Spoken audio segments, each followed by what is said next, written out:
Good morning, good afternoon, and how you doing? It's another week, another installment of Tales from the Head. I'm Coop, and this is Danny joining me as well. This week, we're going to do a little updates on talking about the hate crimes that are being targeted in the Asian American and Pacific Islander community. I'm a little foggy about it. Not that I'm not that I don't care. I didn't even really.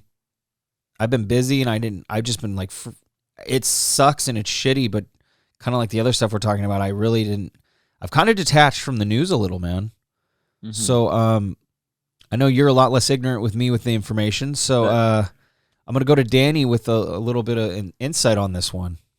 No, I feel like the most recent and the biggest one is what happened in Atlanta, Georgia, 2 or 3 weeks ago, from the time we're recording this, where a gunman went into two different massage parlors and started shooting up the place, and as a result, I don't know the specific number, unfortunately, off the top of my head, but a handful of Asian women were shot at the location.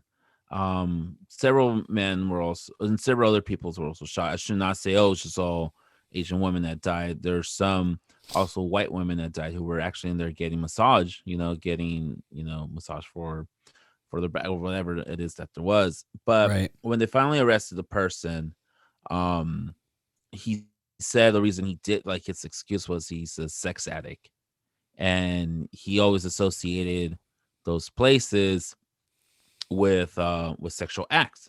And it kind of, and this is a stereotype that is very like enrooted in our history with, like, oh, those massage parlors are just, they're a front for like sexual favors from the Asian community.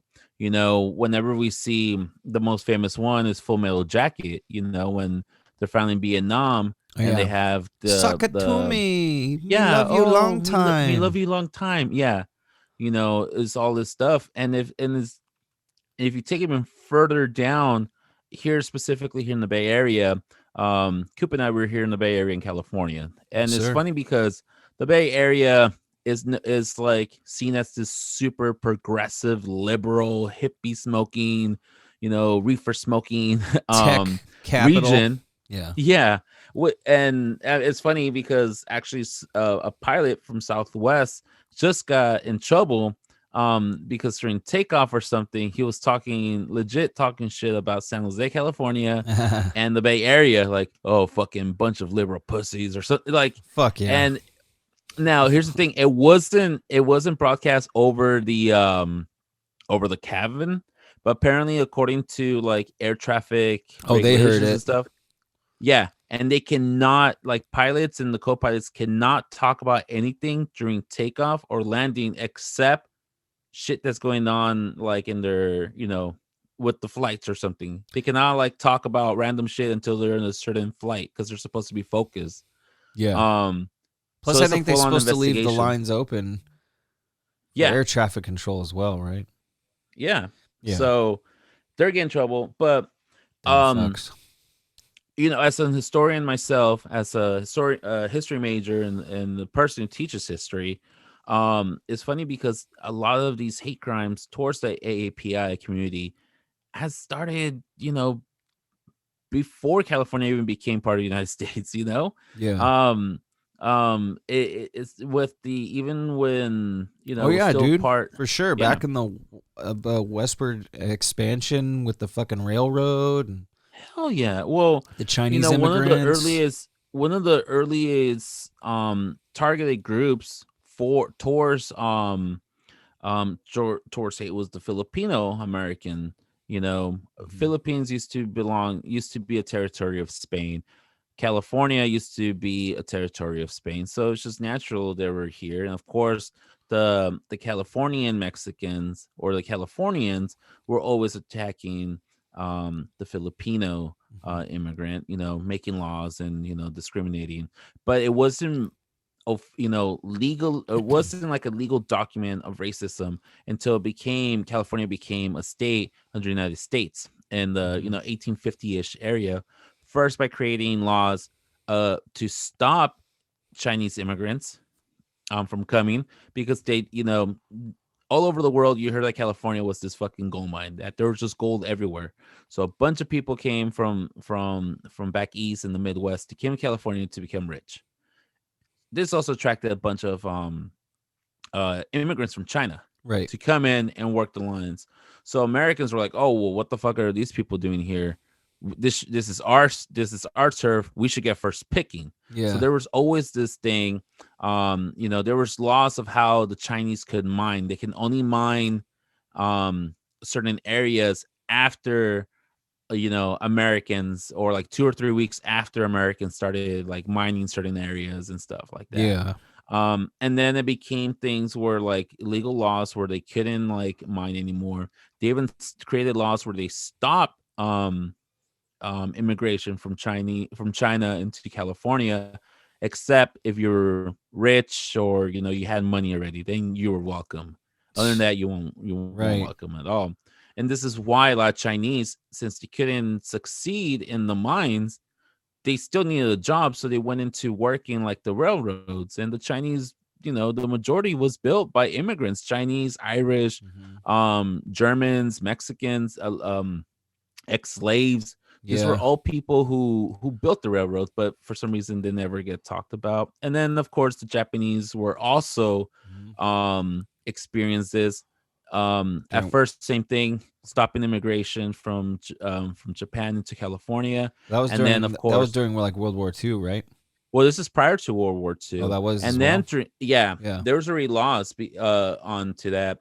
And it wasn't until the Pearl Harbor bombing in 1941 and 1942 is when the United States did the executive order 9066, I believe it is. I'm not really sure, don't quote me on that one, and it's been a while since I threw a number.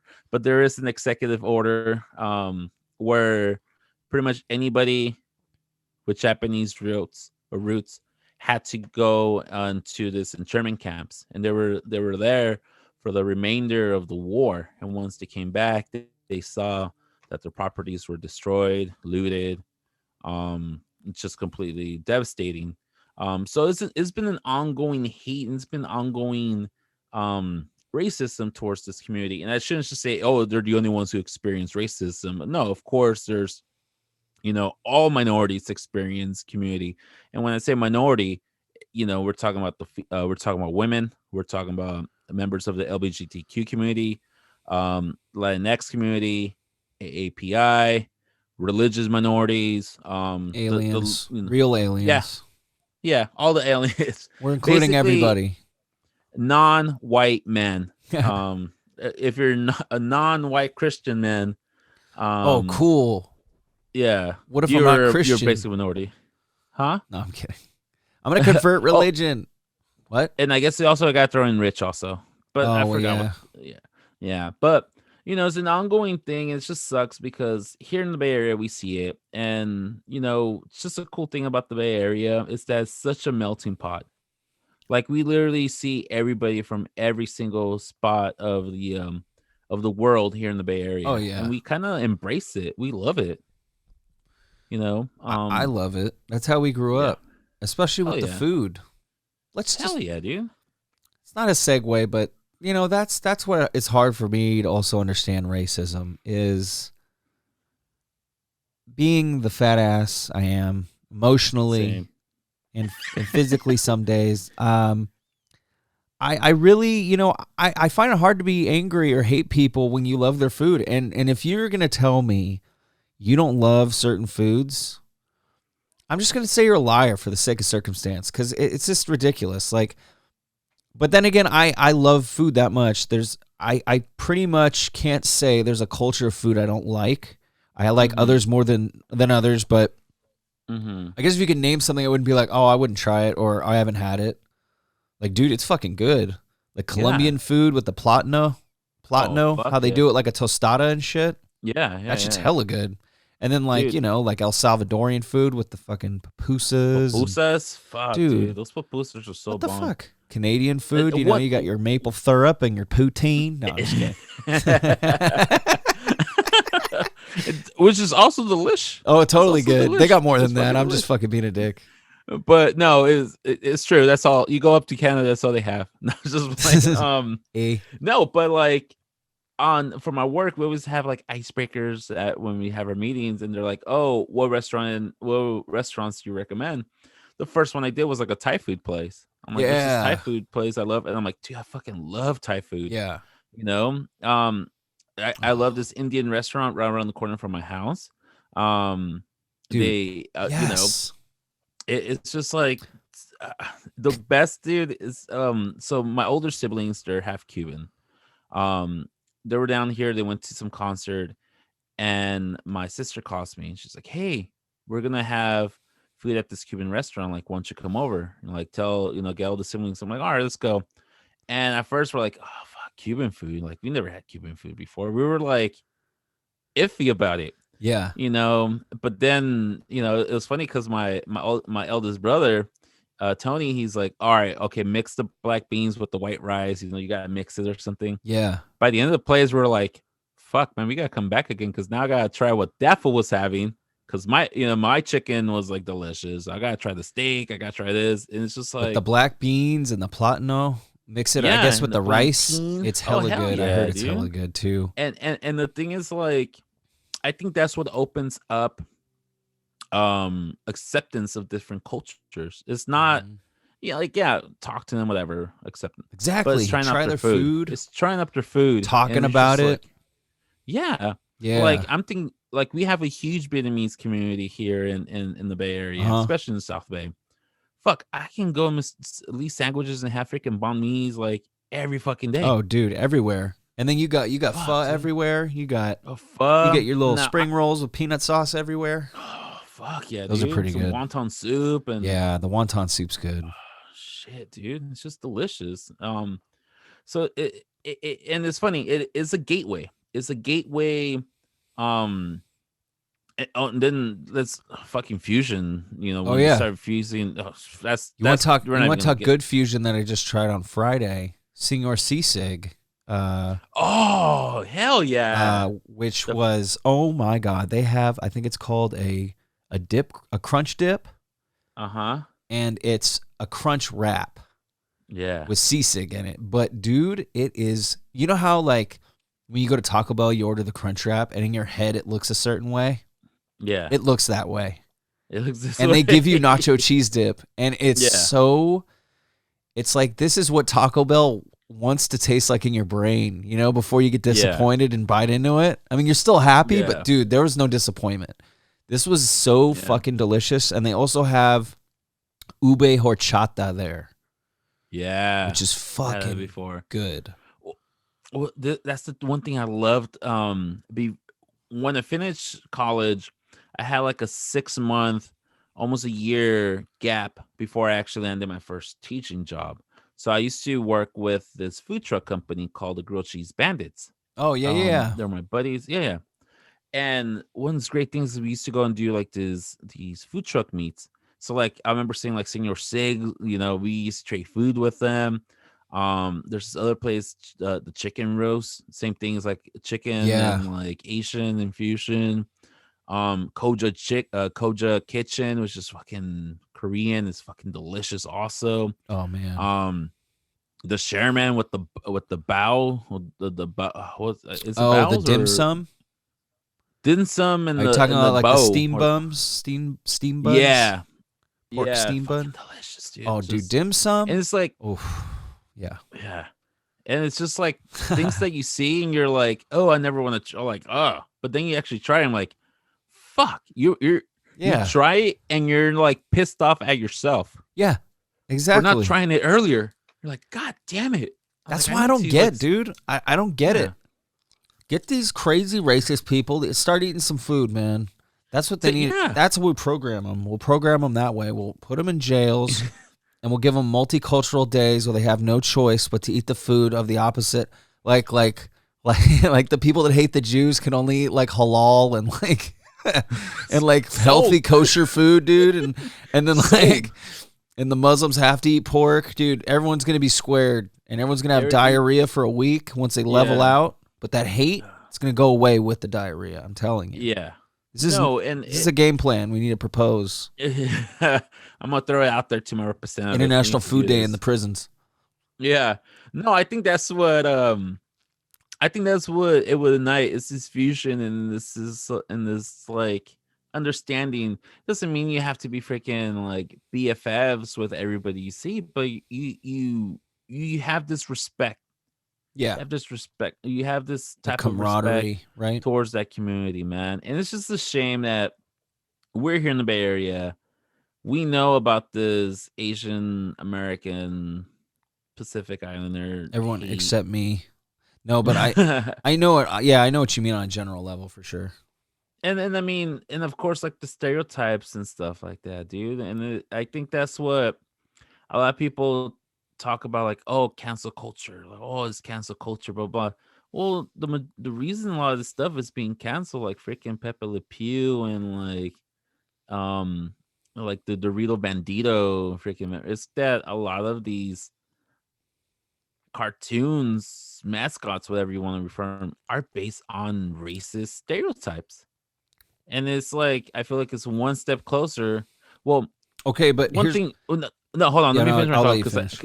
okay, one thing we need to remember is that United States is a capitalist Mhm. society. You know, we're driven by money. So these big businesses like the Dorito companies and like Mr. Potato Head Company, which is a hospital. I forgot who makes I think it's Martin's Fisher Price, Fisher Price.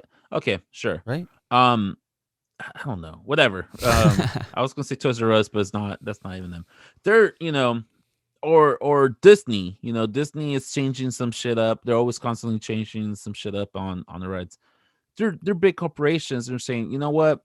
We want to avoid major lawsuits in the future. So by doing this tweak right now, this is going to prevent us from losing hella money in the future. And I think that's one thing that no one's forcing fucking Mr. Potato Head just to go Potato Head, period. No one's forcing nothing. It's these companies that are making these decisions. Because, come on, when's the last time the fucking government or the fucking companies gave a fucking rat's ass what the general public had to say? No. It all depends on your fucking money. So That's all they basically, care it sounds about. like we're agreeing with each other then, from what I understand. Because from what it sounds like, you're basically saying they're doing these changes more on a business standpoint than a moral standpoint. Absolutely. Oh, 100%. oh, cool. Then there's nothing I even need to add because that's what I Okay. was gonna say. I was like, whether you agree with it or not, it's not fixing anything. Like No. getting rid of Pepe Le Pew is, first of all, how many French immigrants are getting beat up because of Pepe Le Pew, dude? Shut the fuck up. Yeah. You know what I mean? Like, give me a Yeah. break. Like, you want Yeah. to talk about stereotypes? Like, they would have canceled all the Looney Tunes then. It's like, because it's that's the whole Yeah. point. It's a fucking parody. You know? Yeah. It was basically, it hasn't aged with millennials. Well, a lot of shit hasn't. I mean, I get it. And I Mhm. totally agree. There's things that are helping us and there's things that are not helping us. I really don't think Looney Tunes is in the not helping us category, though. That's all I'm saying. But And the with thing what is- you were, with what you Mhm. said, you're just like, it's totally a capitalist thing, which is a great thing to add. It's like, not only is it like BS, but it's like you're showcasing it like you're changing the world. And only thing you're No. doing is adding a couple commas to your bank account. Yeah. It's just annoying, It's typical. These like you see advertisements now, and you see like interracial advertisements, interracial couples, in the advertisement. You Uh-huh. see same sex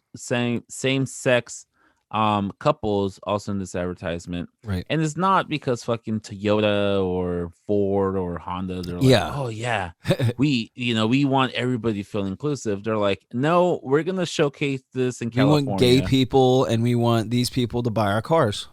because they want us to, I want them to think like That we care. care about Uh-huh. their personal life. No. No. And something also, maybe we're just being ignorant, Coop, because we're here in California and here in the Bay Area specifically, which is a whole different fucking thing. I'm pretty sure they're not getting the same commercials like in fucking Texas. Oh, I'm sure. I mean, on a national level, yeah, they are. But on their local shit, no. But public access, I mean, no. But dude, all that shit's controlled. Like, it's not really that different. I think most of it's super like maybe back in like the 70s it might have been different, but I Mm-hmm. don't think so anymore, dude.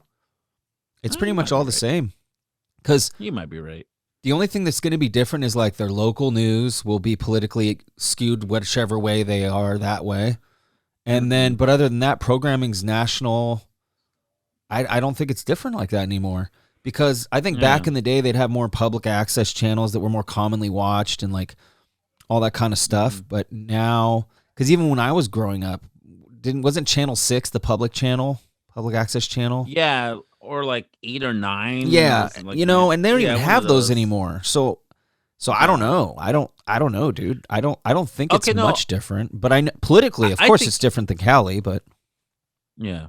No, I agree with you. Because the only reason I brought that up is because my ex partner, um, I remember she was seeing a commercial, and in the commercial, it was for like what's it called, the San Francisco Academy of Science or something. yeah, yeah, And in the commercial, there was a grandfather and a granddaughter. The grandfather was a white person, was a white older man, uh huh, but the granddaughter was a racially mixed daughter.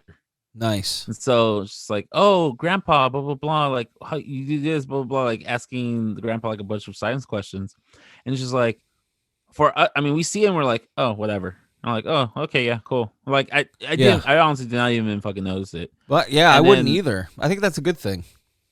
yeah, that's a good thing. But she's like, "Oh my god, like this is so weird. Like this shit will never like you'll never see this like back in Texas. Like this Okay, type of yeah, commercials you'll never see this in Texas." okay. In that sense, but I feel like national commercials are national commercials, right? I mean, Yeah, progressive is progressive. But but I I know what you mean, mean. But I guess there's more yeah. local But I don't know. Yeah, But that's I a know what local you mean. commercial because they're not gonna Where the freaking fuck show did she or live? ever. Like, She was it was a major city or was it like? no, she was originally from I mean, you don't have to give the actual city, but was it like a smaller town or was it like a no, major no, big it city? is a major city. Oh, okay. Yeah, it was a big city. Yeah. But I think one thing also is like, yeah, I mean, they're not showing the freaking San Francisco Academy of Science commercials in LA. And they're not gonna show it in fucking, Oh no. Okay. No. No. No. That's true. You're right. You're right. You're right. yeah, yeah. No, that's a But good point, dude. I guess yeah. I didn't even think about that. I guess that would be the local commercial you would have. yeah.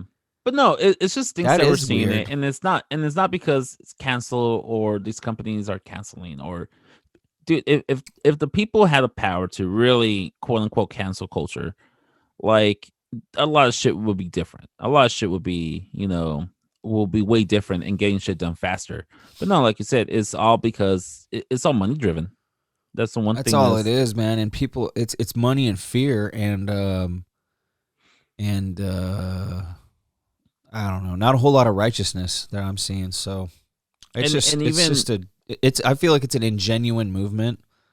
yeah. I don't care how pig-headed and chauvinistic that sounds. That's how I Hmm. feel. I feel like if the people behind the movement really cared about what's going on to women or minorities or people that are being affected in workplaces or in general, they wouldn't need Hmm. to necessarily do it the way they're doing, so hostile. They could like and when I say hostile, I mean you can be hostile towards a movement, but to just target people and like acting like those people if they go away are gonna fix everything. I don't know. Like you said, dude, it's like it's No. too agendavized. I don't even know if that's Yeah. I don't even know if that's a word, but it's like it's No, but I totally get it. like you got an agenda and I don't even trust you. Like all these movements nowadays, it's like you never even know, dude. You just don't know what the whole point of it is anymore, Yeah. It all man. comes from I feel like all these movements and all this stuff comes from a good point of view, from a good um kind-hearted, you know, base. But just the way it gets executed and things how it get interpreted, it gets lost. Like Hmm. the meaning and stuff gets lost in the shuffle. Um but yeah, I think that's one thing just to bring it back to um our original topic with the hate crimes versus the AAPI community. I feel like a lot of this also comes from like we said, it's all money driven. Yeah, You know, you and unfortunately the members of the Asian American communities have always been seen as the quote unquote perfect immigrants. They come over, they're successful, they do this and all this stuff. Um, but at the same time, like a lot of people don't like them because they are successful. Because they're making money. And Yeah. a lot of these, there's a reason why, Asian Americans are, business people are being attacked. Like, and it's not just in the past, year or 2 years, especially with like the coronavirus or anything like that, or COVID-19, I should say. With that, but it's been going on. I come from LA, and in the late '80s, early '90s, there's a lot of tension between Asian Americans and African Americans, and African Mhm. Americans versus Hispanics, if you will, or Latin Americans, and then Latin Right. Americans against Asian Americans. It's just like this success, it's discreet, like, oh, they're fucking doing better than us, like fuck them, kind of situation, kind of thing. Yeah. I mean, the whole like hostile. I got to do better than the guy next to me approach. It's Yeah, stupid. I think Um, so. it kind of creeps me out too because Steph was telling me like one day, like me and her got in an argument because I was basically I was kind of saying what you're saying, not like the same way, but I was basically like, this isn't anything new to my understanding from what I've seen. Like, Hmm. and that's what I was trying to tell her. I was trying to bring her at ease, which, I got to work on that. Sometimes when people are expressing how they're feeling, it's not always a cry for help. Also, if they are crying for help, there's still a way to do it. So I just, but I was kind of trying to like have her understand, like I feel like, it's okay to be freaked out. I just don't want you to be consumed with paranoia. Um, Hmm. which we both understood and finally came to the agreement of. It's just like she fears for, herself and our kids and yeah, I don't know, man. I already tell her we already kind of take precautions and shit. Like I already tell her don't get gas at night. Don't get gas with the boys. Don't go shopping with the boys by yourself Hmm. because you're a sitting duck when you put two kids in a car. Even if one kid's strapped in, Yeah. you're fucked. You can't do shit.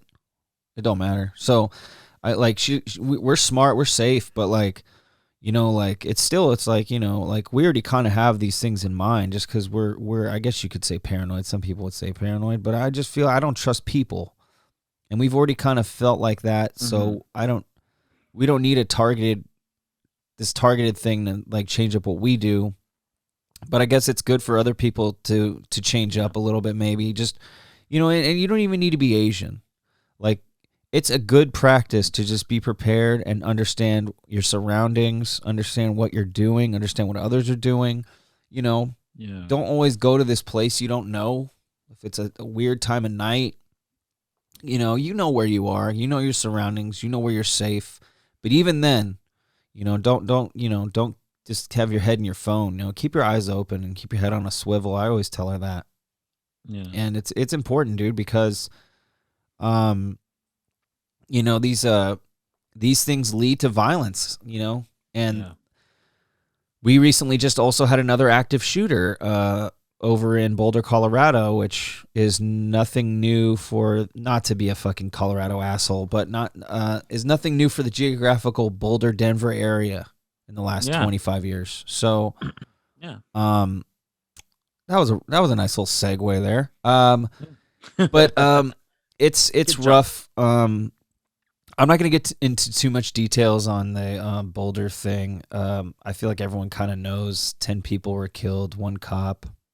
The one brutal thing that I read about the report that really kind of stuck with me, though, and then I'll move on, is the cop was the first one killed, and the cop was Hmm. fucking shot in the head. So it's like, dude, this guy, like, that's not a panic shot. Like, it's like That's this guy that's a probably skill knew shot. exactly that's a skilled shot. So my conspiracy hat's jumping on. I'm not going to go on a rant right now, but I'm saying that's why I did my best to kind of stay away from looking at this stuff because I'm trying not to turn into a crazy person every time I listen to the news. But it's hard, people. It's hard when they give you all this information and you look at it and it's like The cop was the first one out, and he got shot in the head. That's crazy. And I'm not shitting on the cop at all. This is not what I'm doing. Mm-hmm. R.I.P. to the cop, and that's terrible. He went down doing what he took an oath to do, and that's a commendable thing, and that's unfortunate circumstance. Yeah. But I just find it just insane to me that this person like could be so even keel in a situation like that to just pull off a shot point blank. Which I mean, I've shot a handgun before. I'm not a skilled marksman, but it's not an easy thing to shoot. It's not an easy No. thing to aim at all. Jesus Christ. It's just, things like that float in my brain. And it just Yeah. makes me think, like, what kind of person would do this, But like I said earlier, I do have some family up there. My mom actually moved up there 10 years ago before she came and left. But right now, Steph's sister lives out there, and with my brother-in-law and her two kids, and they actually shop at that grocery store, the King Mm-hmm. Supers over in Boulder. They that's their regular grocery store. So it was odd because Steph was like freaking out when she heard the news, and she's like, "Oh my God, I had to check in with my sister." She didn't respond, but my brother-in-law did, and everything was okay. But it's like that's so terrifying to know, like, Yeah. that's their spot. And I mean, it happened at 2:00 in the afternoon. I mean, that's Mm-hmm. just, you would think in your head, you're like, oh, okay, nothing's going to happen in the daytime, Mm-hmm. or and then I'm the opposite. I do graves. So I like going to grocery stores late, but then I feel like that's also when weird shit happens. So it's like, there's no safe time to do anything anymore. No. You need to keep your head and your eyes open. It freaked me out too, and I had to reach out to her, and everything was okay. But, and then also my coworker, who's from Colorado, his brother was doing Task Rabbit. He said, and he walked into the store and saw three, and he didn't tell me anything more, but I didn't ask him. He said he saw three dead bodies on the floor. Oh shit. So he's going in there to load up groceries for somebody, walks in and just sees that.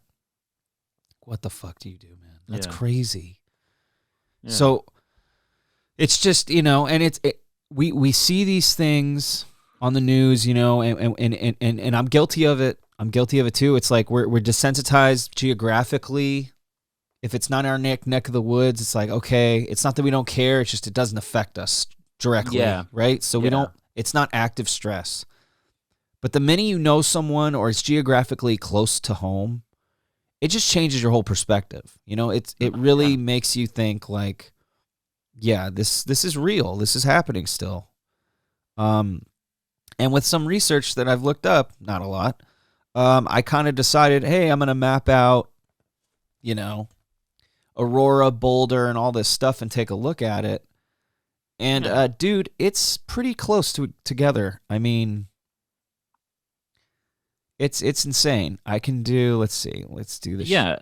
And just for like, if not aware, the reason we dropped the city of Aurora in there is because during the Batman, it was the Dark Knight one of the Batman ones, with the one with Bane. Do you see what It's I'm the one talking that about? yeah, there was a shooting there in the movie theaters where a gunman went in there and That was the Aurora opened fire. shooting. Yeah. Yeah. So we started in Columbine, which I think it was what 1999. 99, right? Columbine. Yeah. That makes sense because I was in 5th grade. Then Yeah. you had the I Aurora was shooting in like 2010 or ish no, 6, 2012 or 7. no, it was Yeah, it was around there. during Dark Knight Dark Knight Rises, the third one. Yeah. I remember. And then just in 2021, Boulder. I mean, you can look geographically. This shit is very close together. Yeah. Um, Jeez, man. I mean, that's basically like something happening from like, I don't know, Milpitas and San Francisco. I mean, I Yeah. don't know. No, it's It's like, insane, dude, man. that's It's creepy. insane. No, it really is, and it's just like such a close. I mean, there can be people who were. This is what's crazy. There can be people who went to Columbine High School when that happened. Hmm. They could have been in Columbine High when the shooting happened.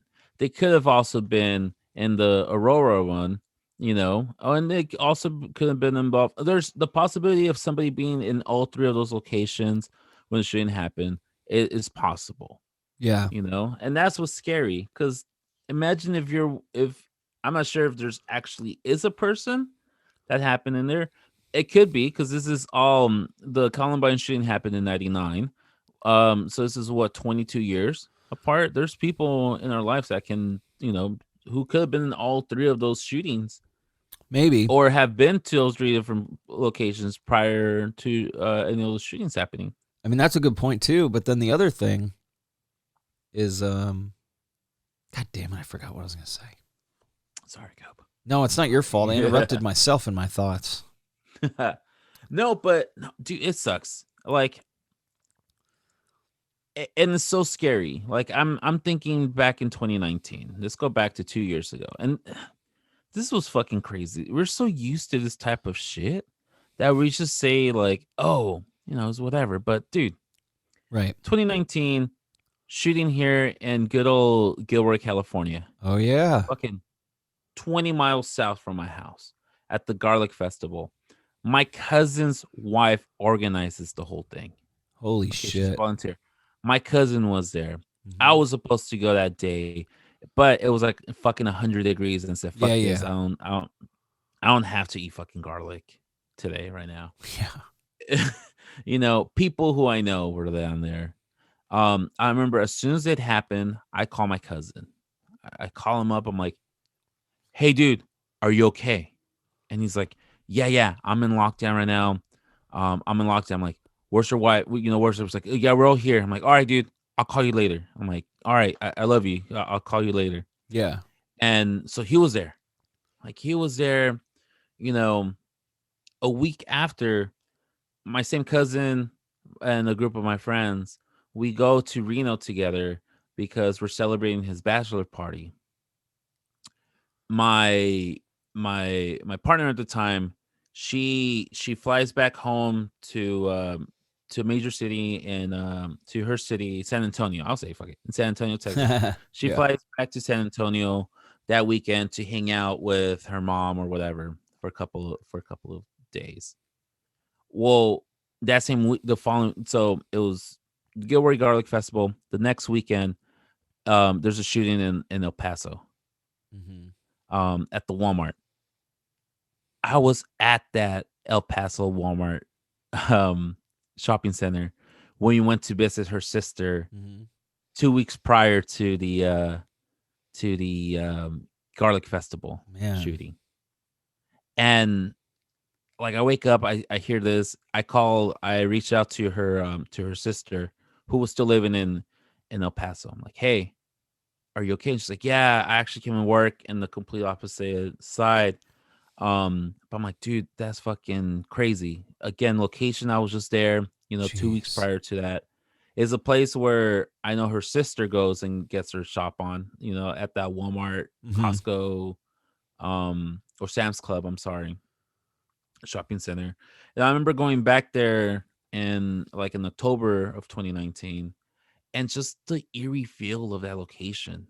And it's just like, whoa, like I think that's when they hit me. It's not to be paranoid, but it's just like, fuck, we have a really bad play going on right now. Yeah. Like a week ago, you know, 2 weeks ago, I went to this Walmart, to get whatever. And then that place got shot up, you know. A week later, I'm over here in San Jose thinking about going to the Garlic Festival where you know, Hmm. and I just avoided another like shooting. My cousin's there. Thank God everything happened. Nothing Yeah. happened to him. He's perfectly fine. So here we are celebrating his marriage or him about to get married. And, Walmart where I was 2, 3 weeks ago is being shot up right now. It's just like, Yeah. It's too it's much, very dude. fucking, yeah. And so Too much it of it just sucks. happening. It's too much. And like you said, dude, it's like, you really don't think about it that much until it kind of until it really hits you or it hits kind of home. Right.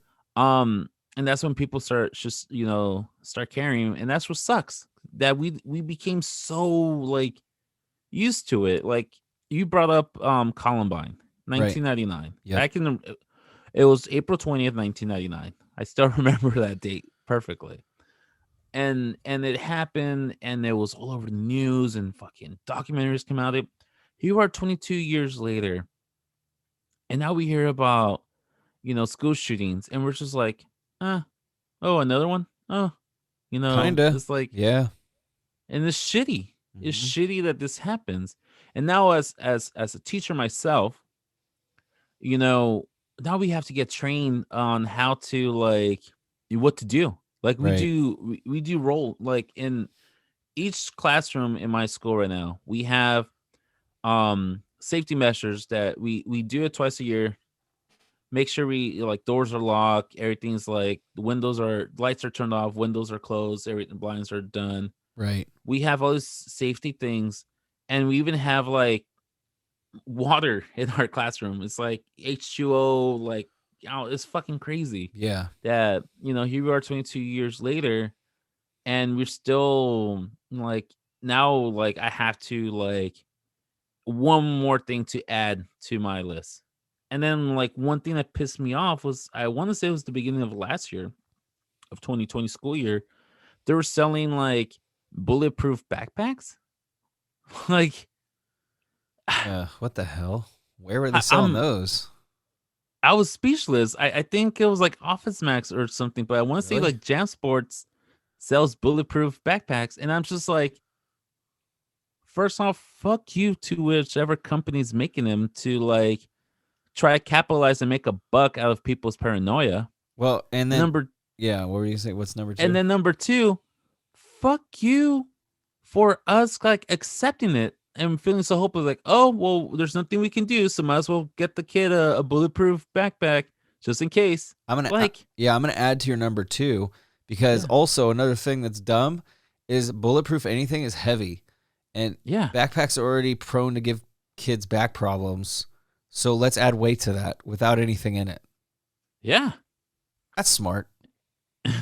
Yeah, and I Just mean, put a fucking vest on obviously, the kid for God's sakes. it's That's just terrible, but I'm just saying. You might as well. I mean, if you feel that way. That's sad though that it's come down to that. Like they're pushing us to want to homeschool our kids, but it's been that way. I don't know. What is this? What is this shit? Is it the a real company's called, psychosis, or are they forcing us to be little fucking pod people that live in our house and do everything from our house? And we're we're too scared to go to the Garlic Festival. We're too scared to go to El Paso. We're too scared to go to a fucking music festival in Las Vegas. yeah, I mean, how many fucking things happen in these places that we seek as, places out of necessity we have to go to, or places of leisure? It's like there's no separation. Churches, there's no safe place anymore. So it's we got to be prepared. But like, what kind of, yeah, do you want to walk us through kind of like a brief overview of like what your code red or your active yeah. shooter prep is for it with your Okay, classes? no, absolutely. So, if we're inside the classroom and we hear gunshots, or they announce it over the PA code, things like code red or whatever it is, Right. um, lock the door. Lock the door from the inside, so that Mhm. way, unless you have a key, can go in. All the windows should be closed. We put special, safety, we lock it also so it doesn't open, Right. and close the blinds. All the lights are to be turned off. All students are, they have to hit the floor. If we And then each door has like a special, like a deadbolt, like a death, what's it called, Deadbolt. deadbolt kind of thing. Yeah. We kind of lock it, so Oh, even if you try to perfect. push it, it's like Yeah. still thing. And then, if time permits, you know throw desk heavy Oh, things barricade. on top Right. of you barricade yourself, and just hit the floor and shut the fuck up. Yeah. That's what For they tell us. real. Shut up. Don't no Mute your no fucking words cell nor phones. anything. Cell phones on It's like quiet. theater. Call 911. And if you keep an ear on the gunshots, they tell you try not to go outside. Don't go outside Mm-mm. unless like you for sure hearing the gunshots like in the opposite end, and you can kind of make a mad dash to like one of the safety zones or like But I mean, far away that's from the school. information they Then go just ahead and give do it. you, not the children. Yeah, That's good and I'm because supposed to I'm be like, responsible right. for it. That makes sense. Because I was just gonna say, I'm Yeah, like, you tell a high school kid if they hear a noise, they can leave. They aren't gonna even and that's all think bad. that. They Yeah, ain't gonna think hard enough. no, They're just gonna run no, out.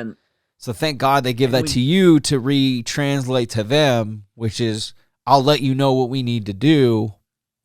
yeah, Because that's the scary part. You have to control your information you're giving to them because you have to yeah, maintain their composure for them, which and is try not fucking to freak out insane. myself. Yeah, and Yeah, control yourself by doing all of that hmm at the same time. That's all asking a while lot, dude. all while thinking, what the hell am I going to teach next week? What the hell am I I? think you I think you How stopped each of my thinking that once the active shooter came though. You're like yeah, your yeah. lesson plan's Oh out the shit! window, dude. Oh, you're done. What am I gonna have No, for dude, dinner? but it's such like surreal, Yeah. so surreal that I have to do that now. Earthquake, fire alarm, whatever. Like Sure. we I mean, grew it's a up, we natural knew. disaster, right? Yeah, duck and cover. I mean, we're from California. I don't even think we go through earthquakes now. And what we do, which is so Uh, crazy, Californian. This is how you know you're a Californian. As soon as you feel something shaking, I always like to look up in the roof, see if there's like something shaking. That's just to, like confirm if there is an earthquake. You're like, I oh, don't nothing really shook. I don't So know what my that's my thing. I don't know what my go-to is because usually I'm doing something random, like watching The Waterboy at 3 a.m. or something. I have a Yeah, memory of no, an earthquake happening in Hayward when I was watching The Waterboy. yeah, no. Same thing for me. I'm just like, I'm in bed. I'm like, wow, was that an earthquake? Like Yeah, that's always exactly. the Because you first always thing. feel, yeah, exactly. And then you're like, oh, no, I'm good. Yeah, I'm just too and you high. and you kind of assess it. You're like, that's like a 4. That's okay. But Should have once smoked like that it gets blunt. really shaky, you're like, oh shit. My go-to is like, oh okay, oh shit, this is a real thing. Okay, this is a real earthquake going on. Yeah. Um, my thing is the doorway. I Okay. always Okay. doorway. So me and Steph have gotten arguments over this because I don't remember the last time I've had an earthquake drill. And I Uh don't know huh. what to do in an earthquake, Okay. according to the professionals. Right. What do they tell you to do with the kids during an earthquake? Duck and cover. They still say duck and cover. But that's a So, hit. Go under the desk, duck and cover, and protect the back of your head. If you okay. cannot duck and cover under desk, cover your head, get away from like the windows. Or a cool thing also with schools that like bookcases and stuff, they're all bolted in, so they True. can like books will. Yeah, you'll get hit with a fucking desk textbook, but that's way better than the 200, 300 pound fucking bookshelf Those following portables you. are creepy, though, because they're basically like motorhomes. I mean, That's not true. motorhomes, like trailers, because Yeah. they'll break and there's nothing underneath. No. So, I Three. mean, there is, you know what I'm saying, though? You'll fall Yeah, 3 feet and you can hurt yourself. But I'm just saying, like, yeah. but it's, yeah, dude, I kind of heard, I think people are shying away from the door jam now. Really? I grew up knowing that. I was told that. I was taught that by my family, I thought we were taught that in school, but apparently they're shying away from it. I still don't understand why, because if it's one of the most structurally sound parts of the foundation, or like, I get that it's not going to stop the roof from falling down, but at that point it doesn't matter. I mean, Like at if that the point there's nothing you can do if the roof's going to fall. Like where if are you the going to go? fucking if the roof is gonna fall down, your fucking IKEA Yeah. Yeah, you're plywood fucking desk is not gonna protect no, it that dude. much. Your cool ass fucking Etsy skateboard table you thought was dope. No, it's breaking. You're You're done. done. Dead. We're freaking Technicality. plywood, or yeah, you're done. No, but um, yeah. but I remember my woodshop teacher. He once told me, he was like, "Oh, well, you have X amount of 2x4 surrounded by this and this." Like he was getting all like the signs. He's like, structurally, that's very, very hard to break down. It is. It's smart, And I'm yeah. like, oh, okay. Yeah. Well, thanks, Mr. Ritchie. Thank you. I mean, it's true. So It's Mr. just Ritchie basic. said, Yeah. No, yeah. I'm sorry. No, I was gonna say if Mr. Ritchie said so, this man built his house all by himself, so I trust him. Do you trust someone who says they built their house all by themselves? I trust this guy. Yes, Just an ass. this guy. Like Yes, he I had did trust some him. help eventually. I'm just kidding. Yeah, Yeah. I No, mean, I know what you this mean. man. I know. This man also he single handedly rebuilt a 1964 Mustang. Oh shit. And I remember beginning of the year, he brought this piece of shit Mustang into. He did all like the metal because we also had metal. He also taught metal shop, so he did the metal shop. He did a mechanic, and at Jesus. the end of the year, that Mustang was fucking badass. And I'm like, Dude. okay, I see you, Mr. Ritchie. I God trust bless you. Mr. Ritchie. We need people like Mr. Ritchie. You need to know how to do skills. Yeah. So God bless him. And the way he taught, I remember like the first 2 weeks was like safety. He's like, this is because he talked like, he always called you by your last name also. So he'd be like, Mr. Cooper, this Yeah. is the table saw. Don't put your finger here. And he'll point like to the blade. He's like, don't do that. Okay. This is how you do it. He's, if this happens, all right, you got that, Mr. Cooper? All right, moving Yeah. on. This is the bandsaw. Don't put your finger here. So the way he did like safety shit and the way he told you like how to do shit was so like practical that made it sounds like, oh no shit, but now Right. reflect on him like, he's right. But I mean, how else Like, do I remember you got to convey things easily. he was like, if you have a piece of wood going through the table saw, do not stop halfway. Whatever the fuck you do, do not it'll stop jump. halfway. He's all throw it all the way. He's all throw it. Don't stop the machine halfway.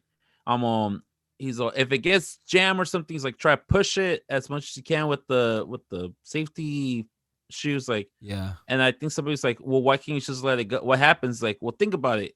That blade is reflecting back. That will go back at you. Yep. It can pierce you. It can knock you out. It's Yeah. like, It's going fast, if you're too. cutting the 2x4, he's like, just try and push it all the way through. So whenever you're cutting something on the table, so try to go as fast as you can. I'm like, oh, that makes sense. Yeah, no, it does, and I've cut things, so that makes sense. I've used the miter saw, and I've used a table saw, and I needed more of a guide with my table saw because my thing broke off. But with the miter saw, it's the same way. Like if you're a noob, which I'm not a noob, but I was when I was doing my laminate floors at the old house. Mm-hmm. DIY'd that. You do a lot of cutting for the edges and stuff, but yeah, I got better with it because the slower it won't cut as clean. It'll splinter more, and you'll notice with the bigger cuts, it'll move and shake more too. Whereas if it's just a nice fluid movement, there's no time for it to catch on anything. Which, like you're saying with the table saw, once it catches, that blade will just take it, and flip it over right in your face, dude. Like that's scary. You're not gonna overpower that blade. No, dude, and that's a 2x4 is a heavy piece of wood. So I mean, it's heavy enough to knock your ass out or kill you. Yeah. And he was like, hey, don't worry that you're gonna break the blade. So don't worry about it. It's not. You're not gonna break the blade. Yeah. So just do it as fast as you can. If you think you broke it, let me know. So he's like, but all these blades, I just personally sharpen all these blades on every single of these machines. They're good for the school year. I'm like, all right, well, cool. You're like, don't question Mr. Ritchie's blades or he will cut you. Oh, Mr. Richard was a badass motherfucker. He's all measured twice, but I will cut once. He was a badass guy, man. So dude, that's cool. Do you get the? I'm just generalizing, painting a picture here. Mm-hmm. Was he a veteran? He sounds like he would have had military background, or I never asked him, but I think he was. Just with the skill sets. I mean, mechanics, wood shop, basic. Yeah. Like carpentry, all that kind of stuff. I don't know, dude. It's not that you have to be. That's just where my mind went. I went like Rambo. Well, like this dude saw some action. Mr. Ritchie, I had him 2 years. I had him in '99 and then the year 2000. And he really looked like he was like in his 40s. Yeah. No. Oh, so there's no way. Yeah, no. There's no real. Well, he could have been a Vietnam vet. he might have been like 18, 20 during Vietnam, like in the 19 like let's say he was born in It's 1950. 74. That still doesn't work out right. He wouldn't be in his 40s. He'd have to be in like his 50s if he was 18 when he went to the war at like the end of Yeah, the you're war. right. It doesn't really work because I think the Right. end of the war was 74, right? Yeah, 74. So like, yeah, I don't think so, dude. He might have He some might have been a military. Gulf War vet though. Who knows? Yeah, that he could have been. He definitely. I definitely have that skill. I definitely always got that vibe from him, But like it doesn't mean that he ex saw Marine or action. He could have still been yeah, military, yeah. and that was the main thing I meant. He didn't have to be Rambo. That was just where my head was going because I like, I'm a stoner, dude. That's what we do. We Yeah. paint pictures. No, and not to disrespect any of our listeners who are veterans who haven't seen any action, because I mean, shit, I'm not gonna join the army, and No. just your fucking training, that's still freaking enough action that Well, anyone should yeah, ever that's see. what I mean. Like, fucking you don't wish people to be war torn. So Mm-mm. at all, No, but ever. I think Mr. Ritchie was definitely a Thank you for your service, Mr. Ritchie. Thank you for your service, Mr. Ritchie. Even if you didn't serve, I think you did. In my eyes, you served, and you did quite a job in raising us boys to be man. So thank you, Mr. Ritchie. Thank you, Mr. Ritchie. I never met you, but from what my dear friend Danny has told me, you sound like a real stand-up individual. Really good guy. Just push the wood all the way through. I feel like I also learned something today from Mr. Ritchie. And Yeah. I just feel like we all could. Yeah. And I feel like that's the new working title of this episode. Thank you for your service, Mr. Ritchie. Oh, 100%. It's a long title. Yeah. But no, it's subtext. You deserve it. It's good to have good teachers. And I'm sure there's some stuff you borrow from that ideology wheelhouse probably for your stuff. Maybe. Mm-hmm. Yeah. Absolutely. One thing that I'm always grateful for Mr. Ritchie is that I had him in math class on for freshman year. And he always at the end of each unit he made us like work together and like percent. And Yeah. he's like, you need to come dress professional when you percent. And we're like, oh, that's bullshit. Right. He's like, so, and it was great because by doing that, he actually taught me how to fucking dress for like a job interview. Right. Like he's like, doesn't mean you have to come in, suit and ties, like just wear slacks, a button-up shirt or a polo shirt, button-up shirt, comb your hair, Right. look decent. Because when you go to a job, first impressions, and I'm like, oh, and and nowadays kids don't know how to dress for a job interview. This guy was more than just a woodshop teacher. He was more of a mentor, it seems. Oh, He absolutely. really was trying to teach you guys basic skills to help you succeed. That's cool. It wasn't just, Yeah. Angle cuts. He was like actually helping you in life. Yeah. And it's just great because after each project or something, his favorite question was always, so what grade do you think you deserve? That's a good question. Yeah. It's a hard question to lie. And I'll always say some shit like, oh, what about B, Miss Ritchie? That sounds about right, Mr. Betancourt. Or I wonder if he would have said that no matter what you said. I mean, not like he'd let you fail yourself, but what if you said A? Would he be like? Well, here's the thing. Right. There's one time I did say A. I'm like, I don't know, Richie. I'm thinking like an A. He goes, I think that's a little bit too high, don't you think? He's all, I think a B sounds good too, Mr. Betancourt. He's all, that's a little bit too high, don't you think? I'm like, well, what do you ask me for? Then what do you ask me? He's like, so because I want your honesty, I'm gonna give you a B plus for trying to pull one. He's all, and here's my honesty. B. Oh my God damn it, Richie. I just want him to. I talk about it like it's a sitcom, but like I wanted it to be one time where you were like, yeah, what do you think about an A? And then it just would have been hella funny if he's like, B plus sounds great, Mr. Betancourt. Like he doesn't even consider the A. He just moves right along with giving you the B. Listen, Betancourt, you and I both know that this is a B. Yeah, B for Betancourt. Yeah, I'm like, all right. Oh, that's clever. What a Fuck you, fantastic Mr. man. Ritchie. No, I'm just kidding. No, but that changed What quick. a great man. What a great guy. Fuck you. Yeah, fuck you, you old coot. Oh my god, I just found him. Oh, Let me guess, he's on Facebook. No, Oh, good. he's on the website. I'm gonna put in our chat. jeez. And hey, and if for listeners, if you want to know who Mr. Ritchie was, here he is. Dude, He's holy featured shit. here in the Bay Area woodworkers.org. And Jim Ritchie featured he was a featured speaker, a shop teacher at Gunderson High School in San Jose. Jim has been teaching since 1972. Oh, what a fantastic man. Wow. That's good that you found this, dude. Good for you. You know what you need to do? Because I did this. Exactly. Or at least email him.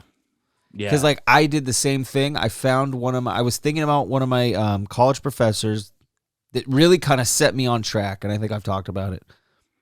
But I emailed him and it felt great. When he responded to me, it felt great.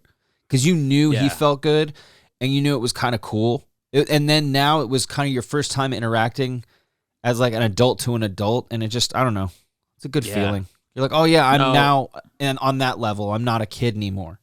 So it's just kind of nice. I definitely saw him I saw Mr. Jim Ritchie. I saw him back in like 2012, maybe like almost 10 years ago at Gunderson, actually, surprisingly. I was, when you're training to be a teacher, you have to go and observe, you need to observe, what's it called? Like classes and stuff to make sure it is that, you want to do what you want to do. And I remember like, he's like one of the first persons I saw as I was walking in, and I'm like, oh shit, Mr. Ritchie. And he goes, yes, how can I help you? I'm like, oh dude, you were one of my, I'm like, oh, what's up, Mr. Ritchie? You were one of my teachers back in like 99. So remind me your last name again. I'm not good with names. He's like, your face looks familiar. It was just a fucking typical cop out fucking thing. Total bullshit. Yeah. You look familiar, but what's your Daniel Betancourt. Mr. Betancourt, that's right. Of course. He's all Mr. Betancourt. He gets your name wrong. Oh, Mr. Betancourt. That's right. So shitty. You're like, you know what? Fuck you, dude. You know what, Richie? I take back what I said on my podcast about you. You're a punk. You're a little punk. No, Richie. dude, he's the president of the wood shop, the Wood Workers Union. Mm-hmm. That's no small feat. So, I gotta look him up. You gotta reach out to him, and then we'll touch on it. We'll circle back to that later when we find out what happens. Hopefully, some good stuff happens, and we're about spreading the good here. Absolutely. And I think, man, what a way to end on a high note. Thank you for that news, Danny, because we started a little grim, but we work our way, and sometimes we come back down, but we just kept climbing today. So let's keep climbing. Today's good vibes. Let's finish the week strong. Let's start the week nice too, but let's keep our eyes open, people. Absolutely. We're all in this together, which means we're all potentially in danger together. Not to be all freaked out, but be smart. And one thing also, because I was thinking about this, is one attack to a member of our community is an attack for all of us. Yeah, 100%. 100%. Yeah, don't. It doesn't matter who. I mean, it matters why it happened on a crime stopping level, but it doesn't matter demographic. It's still a human life. So let's keep that in mind and be better with each other. Be smart. I agree. But until next time, guys, we'll catch you on the next one, and hopefully you catch us on the next one as well. Bye.